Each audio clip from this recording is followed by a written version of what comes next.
Welcome back, fight fans, to another episode of GTS Combat. And yo, we've got another highly anticipated match to look ahead to. It's on this coming Saturday, December 12th, and it's the two-time unified heavyweight division champion Anthony Joshua defending his belts against Kubrat Pulev. So let's get into it. You got AJ, 31 years of age, 6'6" tall, and then Kubrat Pulev, 39 years of age, 6'4" tall. And record wise, you got AJ, 23 wins, and 21 of them coming by KO or TKO stoppage, and then Kubrat Pulev, 28 wins, and I believe just 14 of them coming by KO or TKO stoppage. And then also both guys one loss, and obviously AJ, as you probably know, he's one loss coming to Andy Ruiz, the little chubby man who eats a Snickers before going to the ring. And then obviously the next fight, he won the belts back, and now we're coming into this fight now because that was his last time in the ring. So we haven't seen AJ in a little while. And then Kubrat Pulev, he's one loss coming to Vladimir Klitschko, so it's not like he's lost to some nobody. And yeah, I would say record wise, even though AJ's had a few less fights than Kubrat Pulev, as the younger man, I believe AJ's record is still that more experienced. He's been fighting at higher level opposition, because looking at Kubrat Pulev's record, I couldn't really see too many names that I recognised, if I'm honest, because I didn't know too much about Kubrat Pulev. I'd seen him fight Derek Chisora and his Hughie Fury fight, and that's about it. And the geezer's going to be coming into his 30th fight, so there wasn't too much out there other than them two. The only other name I recognised was Kevin Johnson, so that says it all really. He's got a bit of a padded record for a guy who's only got one loss in the heavyweight division, and obviously that one loss being to Vladimir Klitschko, so that was his opportunity probably to catapult himself higher, and he fell short to Vladimir Klitschko. But AJ, he's fought the likes of, okay, I will say Andy Ruiz because he was a unified champion. So Andy Ruiz, Povetkin, Carlos Takam, Joseph Parker, Vladimir Klitschko, Charles Martin, Dominic Brazil, Dillian White. So he's fought a long list of names, so compared to Kubrat Pulev. But styles make fights, not records. So let's get into it even more. Kubrat Pulev, as we said, he's the older man and he's also the shorter man. And I rewatched his fight with Derek Chisora not long before doing this video now, just to refresh myself, because like I said, I didn't really know a lot about him. I'd seen, like I said, his two fights with Hughie Fury and Derek Chisora, but I wanted to refresh myself. And looking back at the fight, he won comfortably. He took most of the rounds, but he didn't look very, like, if it was someone else, I feel like they would have really stuck it on Derek Chisora in them later rounds and got a finish, because Derek Chisora started to look like he was beaten. He was waiting for the clock. He was happy to get out of there when the bell rang. But Kubrat Pulev still just now and again popping a jab. Maybe he'll put in a two combination. But he wasn't really sticking it on Derek Chisora. He could have got that finish, I believe. And he doesn't really have that one-shot power for a heavyweight to really hurt someone, really knock them out. Obviously, all heavyweights have power, but out of the heavyweights you see, he doesn't have that devastating power to really put a man down. Because even after I watched the Chisora fight back, I thought, let me see what this guy is really about. And you know, when you put in the highlights on YouTube of any sort of sports athlete, whether that be football, boxing, MMA, when you watch their best highlights, you always got to take it with a pinch of salt, because you're aware that that is them on their best day. That's their best moments. So you're not always going to see that from someone. But even watching the Kubrat Pulev highlights, it wasn't like blowing me away. There was nothing amazing. There was no devastating shots. Like, one of his highlights was getting his arm raised against Derek Chisora, because I suppose, looking at his record, that is his biggest moment in his pro career.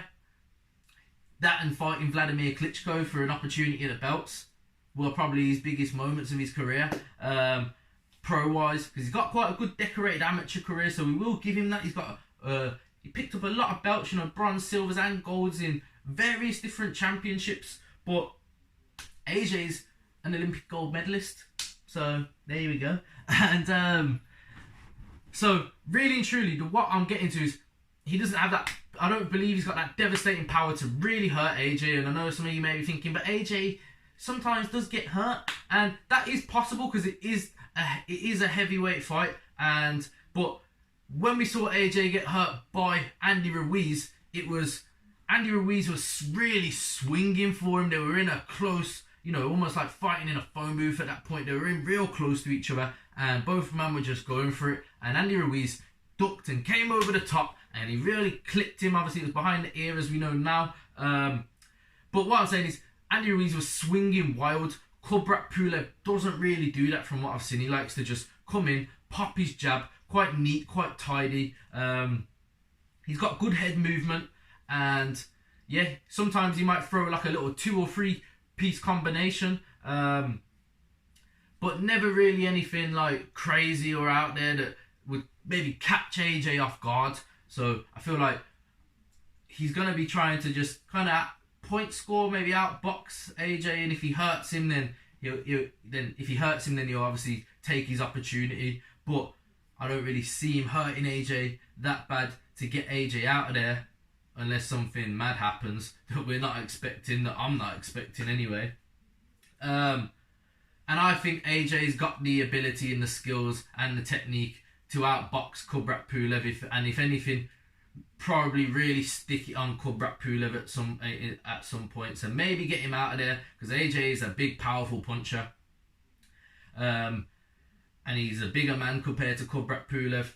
And he's the younger man, so he's probably going to be the fitter man, because Kubrat Pulev's at 39 years of age. So in them later rounds, we're really going to see what that gas tank's made of. Well, as you can probably imagine, what I'm getting to is I'm going to be backing AJ. I feel like I said, he's the bigger man, he's the younger man, he's probably the more powerful man, probably the quicker man. So everything's really just stacking and towards AJ's favour.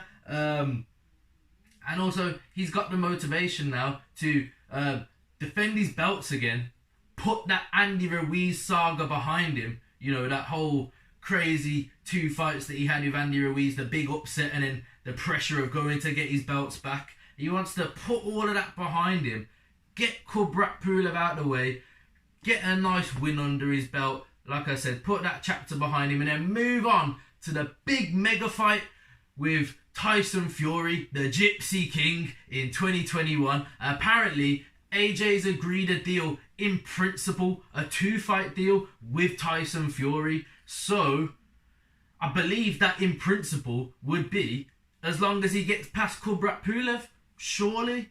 Obviously, we don't know what may happen with the mandatory, with him and Usyk maybe.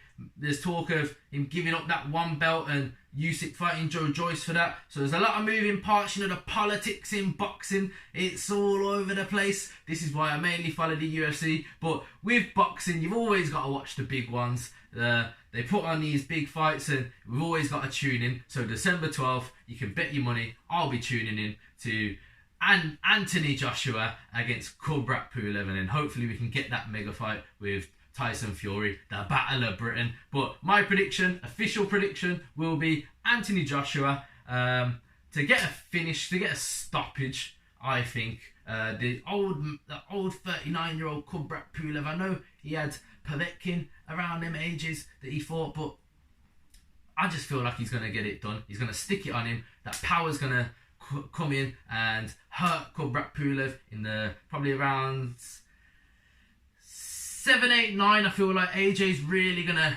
put his foot down and get a stamp on it. I feel like he's had a while out the ring, so he's going to ease into it for the early rounds, maybe 2, 3, maybe 4.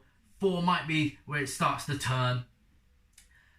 And then rounds 5, 6, boom, going to start sticking it on him, probably get the finish around 7, 8, 9 is what I'm saying. Depends how much Kubrat Pulev can take, how long he can stay in there for with Anthony Joshua. That's my prediction. Let me know your prediction in the comment section below. Like, comment, share, and subscribe. I've been Jimmy. This has been GTS Combat. Till next time.